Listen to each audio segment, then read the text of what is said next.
Magandang araw! Let us discuss the pathophysiology of hypokalemia versus hyperkalemia. First, let us discuss what is the rules or the functions of potassium in the body.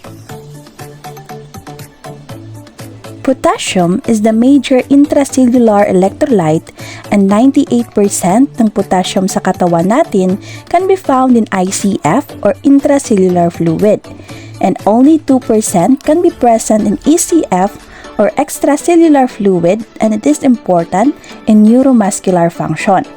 In short, si potassium ay taong bahay at hindi siya madalas gumagala. Potassium influences both skeletal and cardiac muscle activity. Potassium control also occurs through the kidney dahil 80% ng potassium is removed from the body via the kidney. Aldosterone is the only hormone that enhances kidney excretion of potassium. So ano-ano ba yung mga foods that are rich in potassium?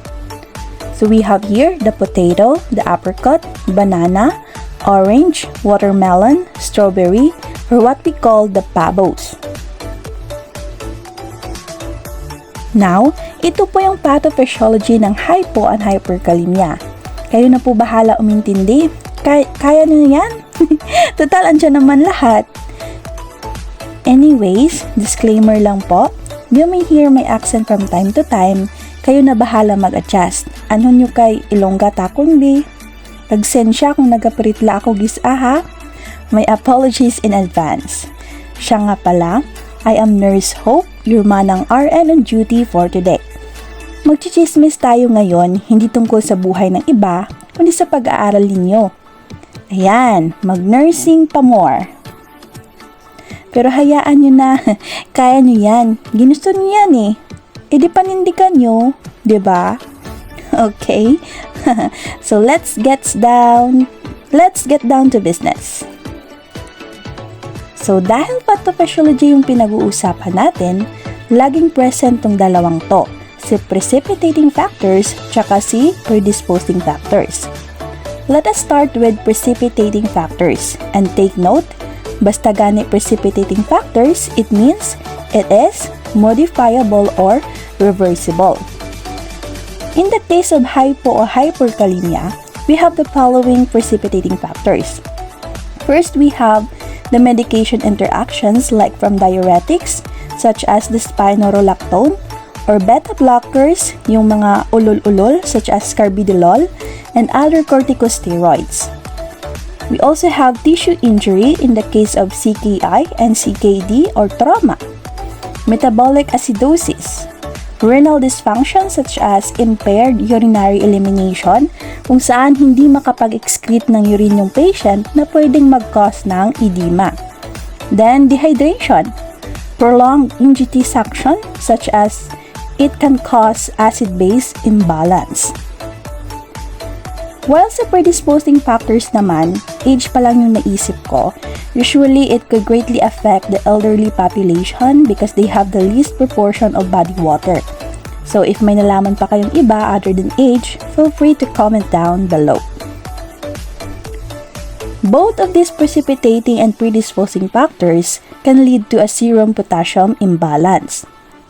Since meron na tayong serum potassium imbalance, this could lead to only two possible results, hypokalemia or hyperkalemia. Let us discuss first the hypokalemia. It is a common electrolyte imbalance which is life-threatening because it affects every system in the body. Yung normal na potassium levels in our body ranges from 3.5 to 5 milliequivalent per liter, or in other references, we have 3.5 to 5.1. In the case of hypokalemia, the potassium level is less than 3.5, and possible causes nito ay lack of potassium or hindi nakainom ng meds yung patient. Normally, there should be a balance of potassium between ICF and ECF, since nature ni potassium na magstay sa loob ng cell. However, in hypokalemia, there is too much retention of potassium inside the cell, resulting to decreased level of potassium in ECF. This could also lead to increased aldosterone. dahil mayroong excess of potassium inside the cell, therefore, there is also an increased production of aldosterone para tumulong na mapalabas ang sobrang potassium. This is usually found in patients diagnosed with Cushing syndrome wherein yung patient nagde-develop na ng pamamaga sa muka or moon face, truncal obesity, osteoporosis, and other signs and symptoms. Or pwede siya mahalin tulad kay Jollibee para mas mabilis nung matandaan. PS, hindi ako endorser ha. And kapag patuloy na mag-decrease yung potassium sa ECF, this could lead to a rapid reduction of potassium resulting to dehydration. Kapag merong dehydration, the body is also exhausted at unti-unting mawawala na ng energy. And symptoms may occur such as nausea and vomiting, muscle cramps or weakness, SOP, and lethargy. So interventions, mga nursing interventions na pwede natin gawin. So as prescribed by the physician, we have to administer kaliumdurol per orem and potassium chloride via central line. And take note, potassium is only administered via central line due to incidence of IV infiltration. Take note gid mga langga ha, hindi gid mag-administer sang KCl via IV push, IM or sub-Q. Kay mahalitan nyo gid ang patient. And encourage intake of potassium-rich foods. Avoid potassium-wasting diuretics and digoxin. So, decreased cell excitability could further develop to metabolic alkalosis, resulting to tissue injury, and that could affect the cardiac muscles, causing dysrhythmia. Specifically, the presence of flat T-wave or inversion, ST segment depression, and prominent U-wave. So, amo ni ang magwa sa result sang ECG sang aton patient nga may hypokalemia.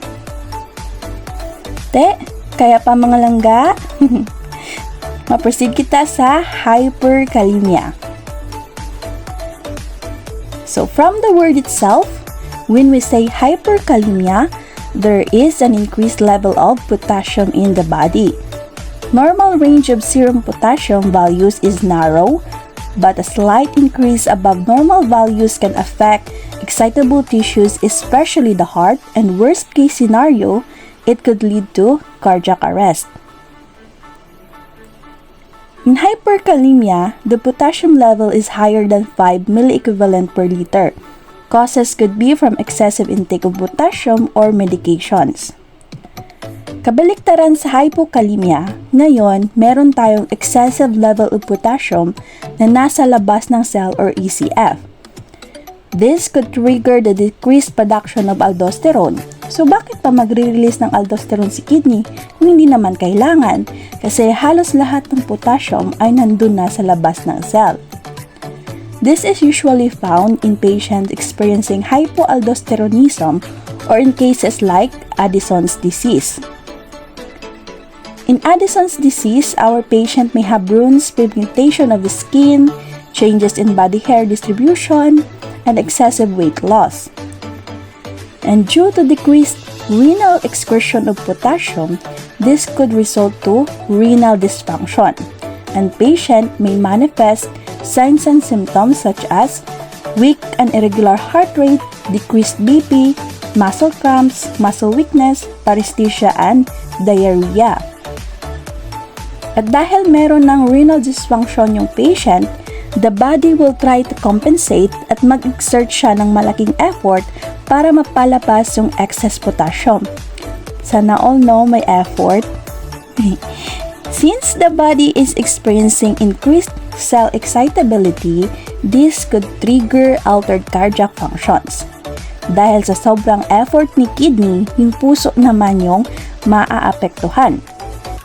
And interventions may include medication treatment such as administration of potassium-wasting diuretics like furosemide, increased intake of insulin or glucose, administration of kayaksilate or sodium polystyrene sulfonate orally or via enema, but make sure to check first yung bowel movement ng ating patient and watch out for diarrhea or hypernatremia. And advise patient to avoid potassium-rich foods. And because of the increased cell excitability and altered cardiac function, this will further result to metabolic acidosis. At dahil sa sobrang effort ni kidney, it will lead to tissue injury such as acute kidney injury and later on CKD. And as the end result of tissue injury, yung pinakalas naman na maaapektuhan ay yung puso as it could again develop dysrhythmias just like in hypokalemia. In patient experiencing hyperkalemia, ECG result may show a peak or tall T waves, prolonged PR interval, and wide QRS complex. And that concludes Damo S ba? And that concludes our topic for today's video. Te, may natun-an man kamo mga langga? Any clarifications? Well, I hope you learned something today. And if you are a student nurse still struggling with your studies, especially in pathophysiology, i-comment lang kung ano nga topic gusto nyo and I will try my very best to make another lecture video for you student nurses.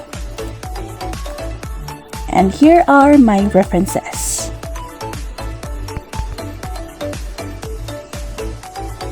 And by the way, this is my first time doing this video and I'm very much willing to welcome your feedbacks. Please support my work by subscribing in my YouTube channel at Nurse Hope and hitting the notification bell to keep you posted. Thank you for spending time with me. Once again, I am Nurse Hope, your Manang RN on duty for today. I'm wishing you all the best, God bless, and see you soon. Bye-bye!